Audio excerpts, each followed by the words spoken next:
Kantara legend chapter 1 এই ছবিটি আসলে মূল কান্তারা 2022-এর প্রিকুয়েল। গল্পটা 370 খ্রিস্টাব্দের সময়কাল থেকে শুরু হয়। এক রাজা ছিলেন যিনি শিবের ভক্ত। তিনি এক বিশেষ পঞ্চমুখী রুদ্রলিঙ্গকে পুজো করতেন, কিন্তু রাজপ্রাসাদে নানা রাজনৈতিক সমস্যা আর পারিবারিক সংঘাতের কারণে তার জীবনে অস্থিরতা নেমে আসে। তখনই আবির্ভাব ঘটে দৈব বা দেব শক্তির, যিনি রাজা ও জনগণকে রক্ষা করার জন্য অবতীর্ণ হন। গল্পে দেখা যায় কিভাবে রুদ্র, দৈব এবং ভক্তদের বিশ্বাস মিলে এক মহাকাব্যিক সংঘর্ষ তৈরি হয়। গল্পে রাজা ও প্রজাদের রক্ষা করে এবং ভবিষ্যৎ ঐতিহ্যের ভিত্তি তৈরি করে। রাজনৈতিক ও পারিবারিক দ্বন্দ্বে গুরুত্বপূর্ণ ভূমিকা রাখে। তার মাধ্যমে রাজ্যের অভ্যন্তরীণ টানাপোড়েন প্রকাশ পায়। পুরোহিত, দেবদেবী, উপাসকরা রাজার সিদ্ধান্তে প্রভাব ফেলে। আধ্যাত্মিক বিশ্বাস আর রাজনীতির দ্বন্দ্বকে আরো গভীর করে তোলে। সাধারণ মানুষ বিশ্বাসী ভক্ত শ্রেণী তাদের ভক্তি এর ভয়ের কারণেই দৈব শক্তির গুরুত্ব বাড়ে। ছবিতে দেব শক্তি, রাজনীতি, বিশ্বাস আর মানুষের লোভ এই সবকিছু মিশে আছে। শেষে বোঝানো হয়েছে কিভাবে এই ঘটনায় ভবিষ্যতে কান্তারা 2022 ছবির জন্য ভিত্তি তৈরি করে।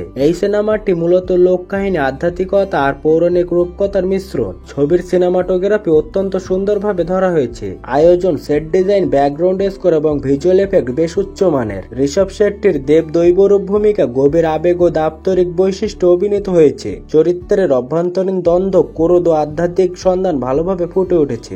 ঋষভ শেট্টি অ্যাকশন দৃশ্যে তিনি বেশ সাবলীল, নিজের স্ট্যান্ড অনেকটাই করেছেন এবং দেহভাষা খুব শক্তিশালী। বিশেষ করে ক্লাইম্যাক্স ও দেব পোস্টেশন দৃশ্যে তার অভিব্যক্তি এবং আবেগ অনেক বেশি কার্যকর হয়েছে। বেরমে চরিত্রে তিনি শুধু নায়ক নয়, বরং এক যোদ্ধা, এক নেতার দায়িত্ববোধ, নিজস্ব দ্বন্দ্ব ও আধ্যাত্মিক খোঁজ সবকিছুই ফুটিয়ে তুলেছেন। তার ভাষণ, সংলাপ, আবেগপূর্ণ মুহূর্তগুলো দর্শকের সঙ্গে সংযোগ গড়ে দিতে পারছে। সত্যি বলতে ক্লাইম্যাক্সে ঋষভের অভিনয় গুজবাম ইন্ডোসিং ছিল। ছবির শেষ অধ্যায়ে তিনি পুরো চলচ্চিত্রটা নিজের কাঁধে টেনেছেন। প্রথমার্ধে গল্পের আগ্রহ কম, একটি নির্দিষ্ট রেসে পৌঁছাতে পারছেন না অভিনেতার উপস্থিতি সবসময়, অর্থাৎ শুরুতে দৃশ্যগুলো সহানুভূতির জন্ম দিতে দেরি হয়। কখনো কখনো ঋষভের অভিনয় একটু ওভার অ্যাক্টিং মনে হয়েছে, বিশেষ করে আবেগপূর্ণ নাটকীয় দৃশ্যে। পুরো সিনেমাটি প্রায় 3 ঘন্টার দিকে এবং কিছু অংশ ভারসাম্যহীন ভাবে বেশি সময় নেয়, যা মাঝে মাঝে পারফরমেন্স ও সংলাপের প্রভাব কমিয়ে দেয়। রুক্মিণী ভাসান্ত তার চরিত্রে দৃঢ় উপস্থিতি রেখেছেন এবং সহ অভিনেতাগুলোর কাজও ভালো সমর্থন দিয়েছে।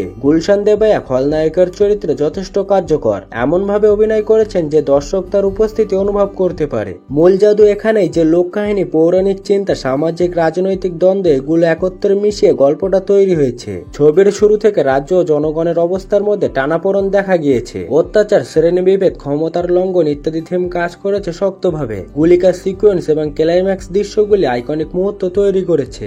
ছবিটি একটি বড় বাজেট ও উচ্চাকাঙ্ক্ষার প্রকল্প। এর পরিমাপ, প্রযোজনা বিশাল এবং নির্মাতারা এটিকে নিজেদের সব থেকে বড় প্রকল্প হিসেবে অভিহিত করেছেন। এই প্রিকুয়েল মূল কান্তারা ছবির বিষয়বস্তু ভাবকে এক ধাপে এগিয়ে নিয়েছে। প্রথম অর্ধে গল্প কিছুটা ধীরে এগোতে দেখা গেছে, কিন্তু ইন্টারভেলের পর গতি বেড়ে যায়। যেহেতু কান্তারা অত্যন্ত জনপ্রিয় হয়েছিল, অনেকেই অপেক্ষা করছিলেন নতুন ছবিটিতে সেই মান বজায় থাকবে, কিন্তু ছবিটিকে অতিরিক্ত হাইপ দেওয়া হয়েছে এবং কিছু অংশে স্ক্রিপ্ট ও প্রসারণারও শক্ত হতে পারত। কান্তারা লেজেন্ড চ্যাপ্টার 1 একটি উচ্চাকাঙ্ক্ষাপূর্ণ ছবি। যদিও কিছু ছোট ত্রুটি আছে, তবুও তার শক্তিশালী দিকগুলি তা প্রায় ভুলিয়ে দিতে সক্ষম। মোট কথায় ঋষভ শেট্টি এই ছবিতে একটি শক্তিশালী অভিনয় উপহার দিয়েছে, বিশেষ করে ক্লাইম্যাক্স ও আধ্যাত্মিক দৈব মুহূর্তগুলিতে। কিছু ওভার অ্যাক্টিং বা অতিরিক্ত নাটকীয়তার অনুভূতি পাওয়া গেলেও তার প্যাশন, উৎসর্গ ও চরিত্রে ঢোকার ক্ষমতা ছবিটিকে এক অন্য মাত্রায় নিয়ে গেছে।